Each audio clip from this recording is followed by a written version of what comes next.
Halo guys, Novapers, men and women. Selamat datang lagi di podcast Daily Novap Yusuf dan di channel Novap Yusuf. Hari ini adalah Novap keempat saya. Dengan begitu saya akan mengulas topik yang umumnya dialami oleh semua pecandu pornografi. Meskipun tidak semua terjerumus ke dalam PMO, setidaknya dengan sharing topik ini akan membantu menyadarkan kawanku semua betapa bahayanya pornografi. Untuk tema topiknya adalah apa yang perlu diketahui tentang kecanduan pornografi. Sebelum saya lanjutkan, jangan lupa di follow podcast Spotify Daily Novap Yusuf dulu dan subscribe channel ini, share video ini, podcast ini ya guys. Baik, yuk langsung aja kita masuk ke materinya. Kecanduan pornografi mengacu pada seseorang yang menjadi tergantung secara emosional pada pornografi sampai-sampai mengganggu kehidupan sehari-hari, hubungan dan kemampuan mereka untuk berfungsi. Jenis kecanduan ini mungkin cukup umum.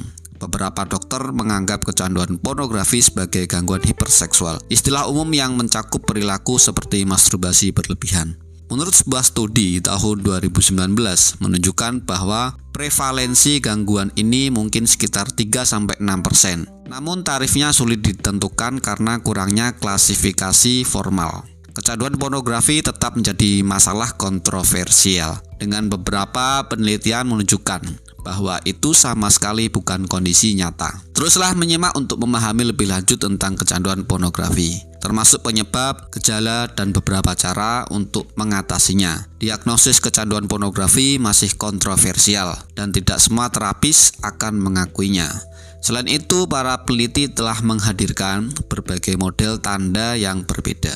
Beberapa profesional kesehatan dan konselor percaya bahwa pornografi itu sendiri tidak bermasalah, tetapi berpotensi menjadi masalah, tergantung pada sudut pandang orang tersebut atau pasangannya. Beberapa indikasi bahwa pornografi dapat menyebabkan masalah meliputi kehidupan seks seseorang menjadi kurang memuaskan, pornografi menyebabkan masalah hubungan atau membuat seseorang merasa kurang puas dengan pasangannya, seseorang terlibat dalam perilaku beresiko untuk melihat pornografi, seperti melakukannya di tempat kerja. Beberapa tanda lain bahwa seseorang mungkin mengembangkan hubungan yang tidak sehat dengan pornografi meliputi kalian mengabaikan tanggung jawab lain untuk melihat pornografi.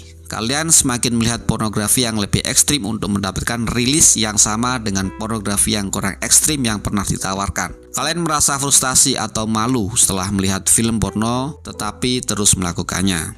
Kalian ingin berhenti menggunakan pornografi tetapi mereka tidak mampu melakukannya. Kalian menghabiskan banyak uang untuk pornografi, mungkin dengan mengorbankan kebutuhan sehari-hari atau keluarga. Kalian menggunakan pornografi untuk mengatasi kesedihan, kecemasan, insomnia, atau masalah kesehatan mental lainnya.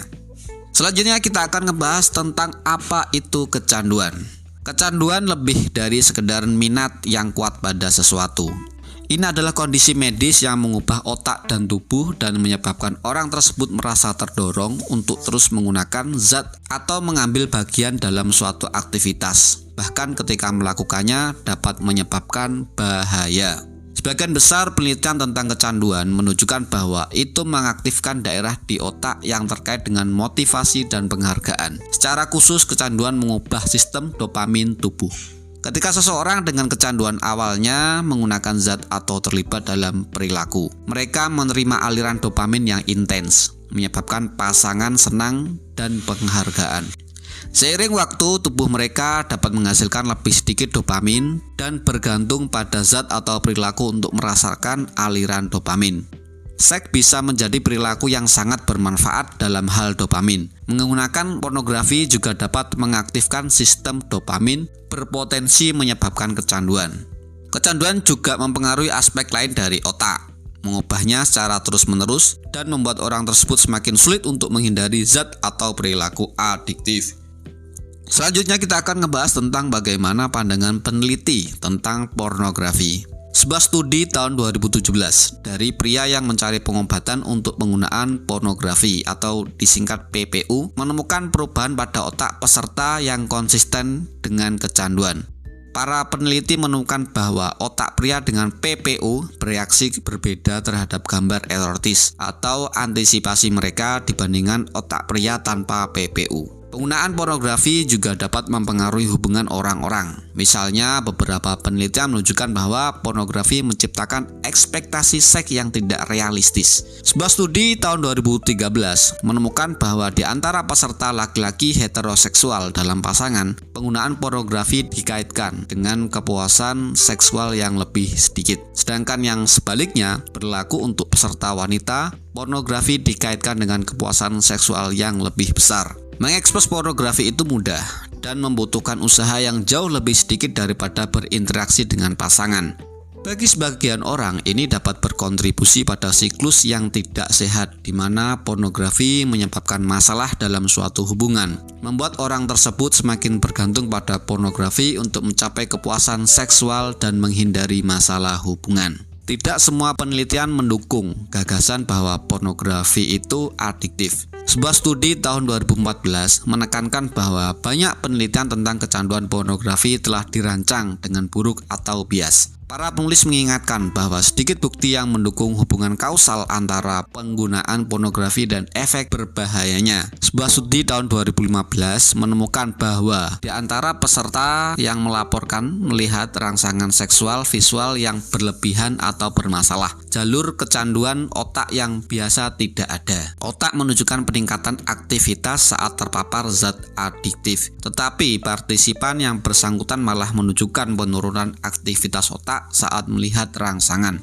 Ini menunjukkan bahwa model kecanduan yang khas mungkin tidak berlaku. Asosiasi Pendidik Konselor dan Terapis Seksualitas Amerika atau disingkat AASECT berpendapat bahwa hanya ada sedikit bukti bahwa seks atau pornografi bersifat adiktif dan bahwa gagasan kecanduan pornografi berakar pada norma budaya yang sudah ketinggalan zaman dan berpotensi berbahaya. Penting untuk dicatat bahwa beberapa orang mengklaim bahwa pornografi adalah adiktif, mungkin menentang keberadaannya sama sekali atau memiliki gagasan tentang seksualitas yang sehat. Misalnya mereka mungkin percaya bahwa hubungan heteroseksual monogami adalah satu-satunya jalan keluar seksual yang sesuai. Penyebab kecanduan pornografi karena kontroversi seputar gagasan kecanduan pornografi, para peneliti belum mengidentifikasi penyebab yang jelas. Sebuah studi tahun 2015 menunjukkan bahwa mempercayai diri sendiri untuk kecanduan pornografi bukan penggunaan pornografi yang sebenarnya adalah penyebab yang lebih signifikan dari kesusahan terkait. Ini menunjukkan bahwa gagasan kecanduan pornografi bisa menjadi penyebab utama kecemasan yang dialami beberapa orang saat menonton film porno.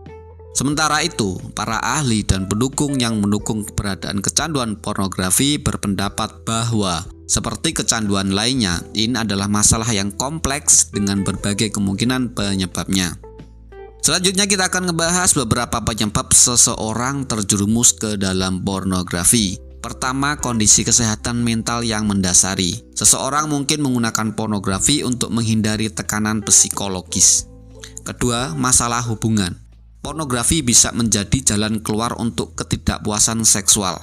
Ketiga, norma budaya yang tidak sehat. Gagasan tentang bagaimana orang harus berpenampilan dan berperilaku saat berhubungan seks, jenis seks yang harus dinikmati seseorang, dan norma serupa yang dapat menarik beberapa orang ke dalam pornografi. Keempat, penyebab biologis. Faktor biologis tertentu termasuk perubahan kimia otak ketika seseorang melihat film porno dapat meningkatkan resiko kecanduan. Selanjutnya, kita akan ngebahas cara perawatan dan pengobatan alami untuk kecanduan pornografi. Penelitian tidak mendukung pengobatan khusus untuk kecanduan pornografi. Memang karena banyak peneliti tidak percaya bahwa kecanduan pornografi adalah kondisi medis yang nyata. Beberapa dokter dan konselor mungkin merasa bahwa pengobatan tidak diperlukan. Beberapa orang yang mencari pengobatan untuk kecanduan pornografi dapat mengambil manfaat dari mengatasi masalah lain, seperti masalah hubungan, rasa malu seksual, atau depresi. Oleh karena itu, jika seseorang memilih terapi, penting untuk memilih terapis yang memahami dan dapat menangani masalah ini. Beberapa strategi pengobatan pornografi mungkin bisa melibatkan: pertama, psikoterapi. Ini dapat membantu seseorang memahami hubungannya dengan pornografi, mengidentifikasi kebutuhan seksual yang tidak terpenuhi, dan mengembangkan strategi untuk mengatasi tekanan psikologis. Selanjutnya, konseling hubungan. Konseling pasangan dapat membantu pasangan membicarakan nilai-nilai mereka, menentukan apakah pornografi memiliki tempat dalam hubungan mereka, dan menumbuhkan kepercayaan yang lebih dalam. Selanjutnya, pengobatan. Terkadang seseorang menggunakan pornografi untuk mengatasi kondisi lain. Obat dapat membantu mengobati masalah yang mendasarinya. Selanjutnya, perubahan gaya hidup. Beberapa orang menggunakan pornografi karena bosan atau lelah. Gaya hidup yang lebih sehat mungkin melibatkan lebih sedikit waktu di depan komputer. Lalu, kapan seorang pecandu pornografi harus ke dokter atau terapis?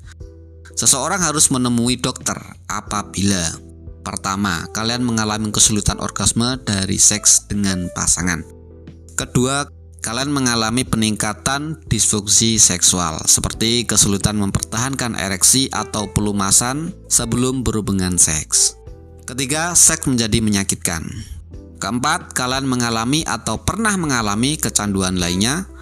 Kelima, kalian mengalami gejala kecemasan, depresi, insomnia, atau kondisi kesehatan mental lainnya. Kemudian, seorang terapis mungkin dapat membantu mengatasi kecanduan pornografi dan masalah seks dan hubungan lainnya. Mungkin ide yang baik untuk menemui terapis apabila: pertama, pornografi menyebabkan masalah hubungan. Kedua, seseorang merasa bersalah tentang penggunaan pornografi mereka. Ketiga, seseorang ingin mengurangi penggunaan pornografi tetapi mereka tidak mampu melakukannya. Perlu digarisbawahi, terapis memiliki pandangan yang berbeda-beda tentang pornografi. Beberapa mungkin percaya bahwa semua penggunaan pornografi berbahaya, sementara yang lain mungkin berpikir bahwa itu tidak pernah membuat ketagihan.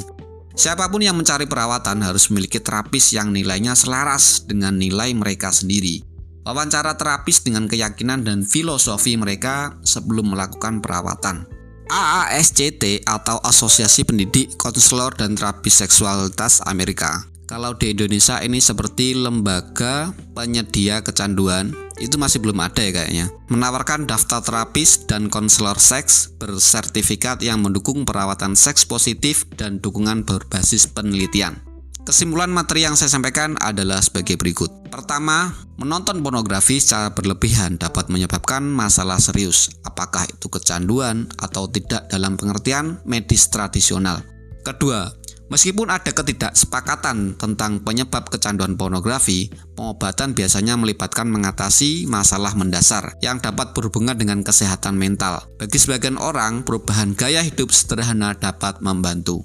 Ketiga, menerima perawatan dari terapis seks positif yang dapat mengidentifikasi masalah mendasar dan menawarkan strategi pengobatan berbasis bukti dapat membantu seseorang meningkatkan hubungan mereka dan mendapatkan kembali rasa kontrol atas penggunaan pornografi mereka. Baik kawanku Novapers Men and Women, sekian dulu untuk podcast kali ini. Untuk video kali ini semoga bisa membantu kawanku semua memahami tentang bahaya pornografi buat kehidupan kita semua. Jangan tunggu nanti-nanti jika kawanku sudah terjerumus ke dalam lembah kecanduan ini. Segera kembalilah kepada manusia normal kalian. Hidup yang realistis, hubungan yang sehat, dan mental yang sehat. Jangan sampai kalian terlena akan keindahannya. Baik, segini dulu penjelasan materinya, agak panjang, namun serat akan informasi yang didapat ya guys. Saya pamit dulu, see you again. Jangan lupa subscribe, follow podcast ini, dan share ya guys. Baik, gitu aja, bye-bye. Wassalamualaikum warahmatullahi wabarakatuh.